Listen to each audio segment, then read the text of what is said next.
Hi everybody, this is Bobby again with Practical Aliyah Tips. Today I want to talk about real estate a little bit, and I'm hoping to tell you some of the stuff that other people don't tell you. Not the stuff that you can easily find by looking on websites from Nefesh B'Nefesh, etc. So first we want to talk about how do I find what's available to rent or buy in my area. So there are two sites that you should be aware of. One is called Madlan, um, which is a takeoff on the name Nadlan, which is the Hebrew term for real estate. It's an acronym. I don't exactly know what it stands for, but that is the Hebrew term for real estate, Nadlan. And Madlan is, play on words. It's crazy. There are two terms that you really should know. One is called um, Michira, which means Lemichira is for sale, and the Lahaskara is for rent. So in Madlen, they actually call it Kinya, which means acquisition, that's purchasing, or Haskara. So I look up in Madlan what's available in a particular area. You're going to have to be able to type in your area using Hebrew characters, but you can also use the map to sort of nail down a particular area in a city. So here I have part of Male Adumim, the two areas that I would particularly care to live in, called Clay Share, this neighborhood, or Mitzpeh Nevo, which is this neighborhood. So I'm focused in on Mitzpeh Nevo, and I can select a particular property and take a look at it. That's actually not a good example. Okay, so here we have a place for sale. Interesting pictures, but there are two. There are several big things you need to know. Here it gives you the probably the most pertinent information. One is that this is four chadarim. Chadarim are rooms, and in Israel you should remember that the number of rooms is one more than the number of bedrooms. So a 4-room apartment is 3 bedroom. The extra one is called the salon, or the living room. The next one here is koma, which is what floor is it on. It starts at the ground floor, so then you have 1 and then 2. So this is basically what we consider on the 3rd floor. Meter rubim, which metrim rubim, this is square meters. Memresh, square meters. If you want to find the number of square feet, you multiply this by 9. So you're talking, I don't know, I didn't do the math, but it's like, somewhere right around 1,000 square feet. And this is helpful on this site, which it tells you how much money is it per built out square meter. 15,217 shekels per built out square meter. And then here's your total price.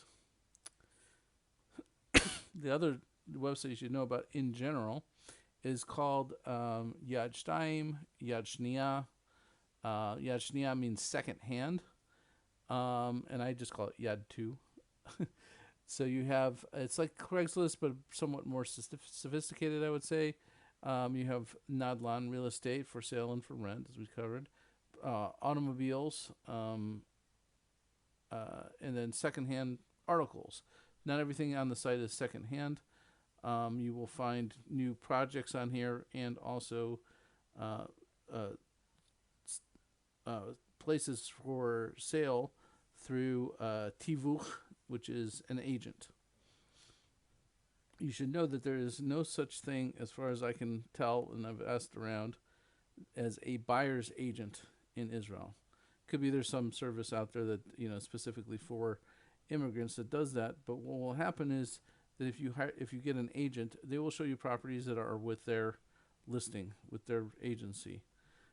We have several the real estate agencies in the Jerusalem area.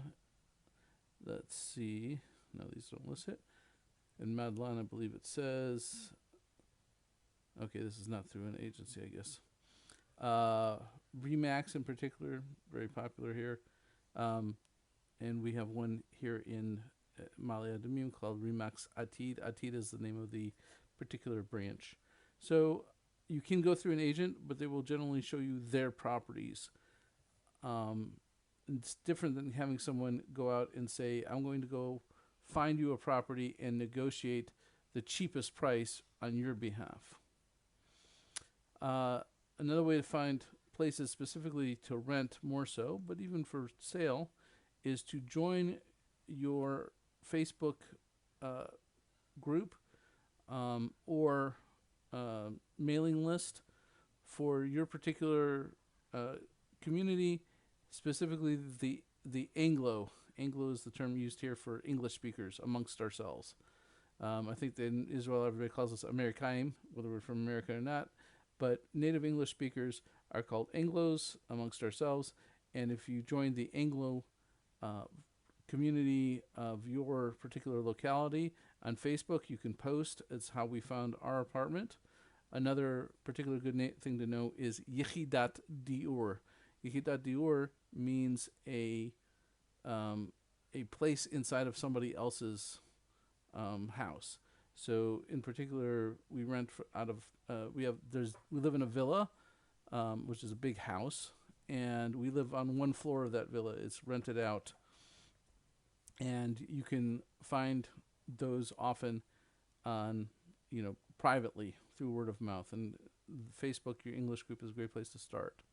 Now, the biggest question that people ask when they decide to move to Israel is, should I rent or should I buy? Well, there is a ratio, and I will tell you that this turns out to not be a financial decision, because based on the ratio, which is you take the selling price of the house or apartment, whatever you want to buy, and by the way, dira means a housing, like it could be an apartment or a house. It's used for both. Most of the time it refers to an apartment, but it can refer to both. So if you take the selling price of the dira versus what could you rent it for in that particular area, and as Trulia figured out, and there's a whole bunch of different websites, you can Google this anywhere. If you're between 1 and 15, then you definitely should buy. If you're over 20, you really should keep renting. So what is it here? Well, I took an example here. This is a particular place that I would live, and it's 120 square meters, and it is close to 2 million. If I take that and I divide it by, okay, what would I pay for that for rent? So if I go over here to rent, I can see rents in the no, I lost my place. In any case, in our area, rent can go up as high as, for something like that, could go as high as like 6,000 would be a lot for that amount of space.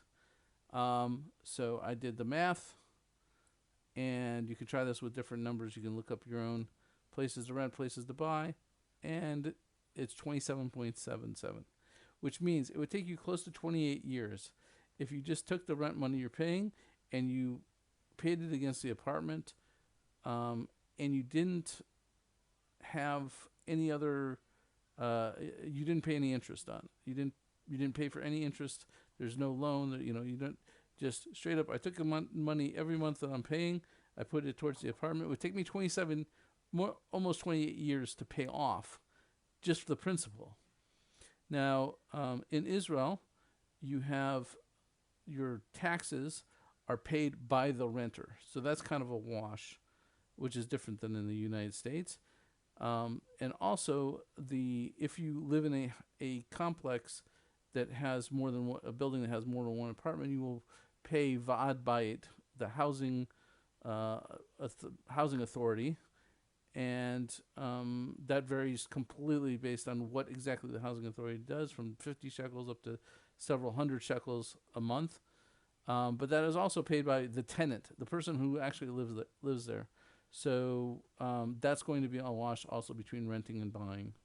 You're going to have to pay for um, any fixes yourself, of course, if you're buying. Now there are great reasons to buy, in spite of this, Zionist reasons. Just you don't feel like ever moving. Other psychological reasons that are perfectly valid and perfectly good reason to buy. And I haven't bought a place, but I probably will someday.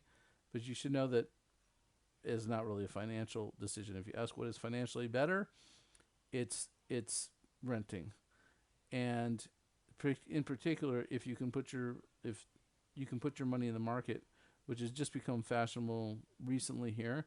You should also know that a lot of people in Israel, because there hasn't been access to the stock market until much more recently, they have become accustomed to the idea that their entire retirement is based off of the real estate they own, which makes them very often very, very reluctant landlords.